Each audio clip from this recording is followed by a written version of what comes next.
What's going on, guys? The Comics Kid 2099 here. Welcome to day 363 of the 365-day graphic novel review challenge. Today, I want to talk to you about Earth 2 Society, Volume 2, Indivisible. This collects issues 8 through 12 of Earth 2 Society, and as you can see here on the cover, we have a new writer on this book, Dan Abnett. Dan Abnett is actually a good writer, unlike Daniel H. Wilson, who pretty much ruined Earth 2 and made me hate everything about this series. Now, having said that, I don't know if Dan Abnett, who is a really good writer, he's done some stuff that I like War of Kings at Marvel Comics.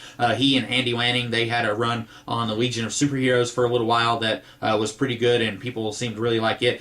Even someone as good as Dan Abnett, I'm not sure if he is enough to save this series. Now, I will say that this volume is quite a bit better than Volume 1. There are a few things here that were missing from Volume 1. For example, this references the events of Convergence. At one point, the characters in this book, they find out that there are no natural resources on this world that they are on, no oil or gas or anything like that, and they mention that this world is basically a really large stage created by Brainiac for Convergence. And that's all I needed in Volume 1 to explain why Dick Grayson and Alan Scott and Val Zod are all just hanging out on this world.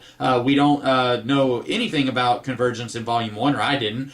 Maybe people who were reading the issues as they came out knew about Convergence and how it tied into all this, but I didn't know about Convergence, and I didn't know that it was supposed to take place in between World's End and Earth 2 Society. But this does reference that. This also has some of what I was talking about yesterday with the Wonders, who are still in this series, basically forming a world council of sorts, trying to address some of the problems that the civilians are facing. And this kind of tackles some of the themes that we saw in Kingdom Come, with the superheroes basically living as gods, and the people below them basically fearing the superheroes, and they don't really see the superheroes as actual people. They see them as gods, and you got several civilians here who really don't think that the Wonders are a good thing. You get to see Martha Kent, who talks about how her son, he was a really good superhero, but then he killed her husband. And that's technically not true, as we saw in Earth 2. That wasn't actually her son, but she does have reason to believe that that was her son, because as far as I know, no one ever went and told her that that was actually the Earth 2 version of Bizarro. But anyway,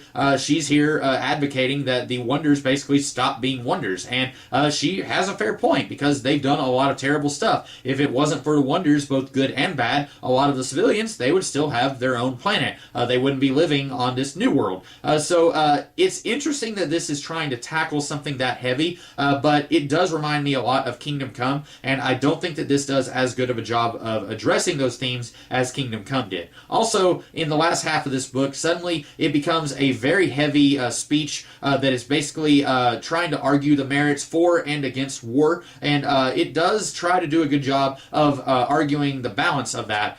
We have some characters here who are saying we should not have a war at all. There are some characters who are saying we have to kill some people in order to stop the death of many thousands more people, and it kind of reminds me of any other time there is any kind of argument of any kind of moral dilemma in comic books. It never, ever works. I cannot think of a single time in comic books where two characters disagreed on some kind of subject and then came to some kind of disagreement over this in a civil way where they didn't act like children. Most of the time, whenever this happens, both parties end up acting like little kids. I'm thinking of Civil War from Marvel Comics, not the movie, the actual comic book. I'm thinking of Avengers versus X-Men, the X-Men, whenever they had their schism, Cyclops and Wolverine. It never actually works to the point where the characters actually make sense and are talking like adults. Here, we have characters, they're arguing with each other about why they should or should not go in here and start killing people to prevent this big war, and they both raise some very good points, but they're still acting like children.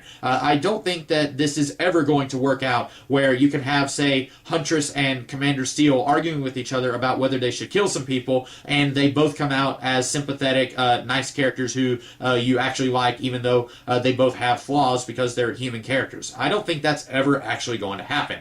But this also brings back Our Man, who was brought back, or was introduced, I guess I should say, in Volume 1 of Earth 2 Society, and I really like this version of Our Man. He started off as a villain working with Jimmy Olsen, and I actually liked him for his motivations for being a villain. He actually had a very good reason for not being on the same side as the wonders of this book. And this kind of brings him onto the side of Batman, Red Arrow, and Ted Grant, and I like the way that they do that. It's unfortunate that this series didn't last much longer because we won't get to see a whole lot of this version of Our Man, but I did like his motivations initially for going against Batman and Huntress and those characters, but I also like getting to see him work with these guys, and I hope that we can see more of that here.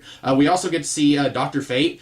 He is here out of nowhere. I don't think that he was anywhere in Volume 1, but he doesn't have the helmet. He's just Kaled, and I believe I remember in World's End, he mentioned something about how he was going to destroy the helmet, but then we never actually got to see him do that, so I wasn't sure if he did do that, but we do see him here. I was mistaken yesterday. I mentioned that Mr. Terrific was not anywhere in Volume 1. He actually was, but then he just kind of vanished. We don't know what happened to him. He's not anywhere here, but he was in Volume 1 of this series. I had forgotten that, but he's not here, so I don't know what happened to Mr. Terrific.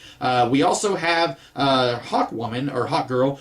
She goes and finds the Amazons. It turns out they are on this planet, and it is explained how they are here, and they have forged an alliance with the Atlanteans, and that is seemingly a sinister alliance, but then that kind of takes a turn for the interesting, so I am interested in seeing where that goes, but by and large, it seems like Dan Abnett is trying to use what has come before, but also he's trying to make this work and do his own thing, which is good. I just wonder if it's too little too late, because it has been quite a while since Earth 2 was actually good, and so I'm really wishing that they had just gotten Dan Abnett after Tom Taylor left the series instead of getting Daniel H. Wilson to do World's End and all that stuff, and then Volume 1 of this series. So anyway, this is significantly better than Volume 1. Still not great. There's still some stuff here that doesn't work for me, but I enjoy this much more than Volume 1 and a whole lot more than the World's End Mega Series. So those are my thoughts on Indivisible. I hope that you guys liked this review, and if you did, be sure to like, share, comment, and subscribe, and I will be back tomorrow with a different video. In the meantime, you guys have a great rest of the day. Catch you later.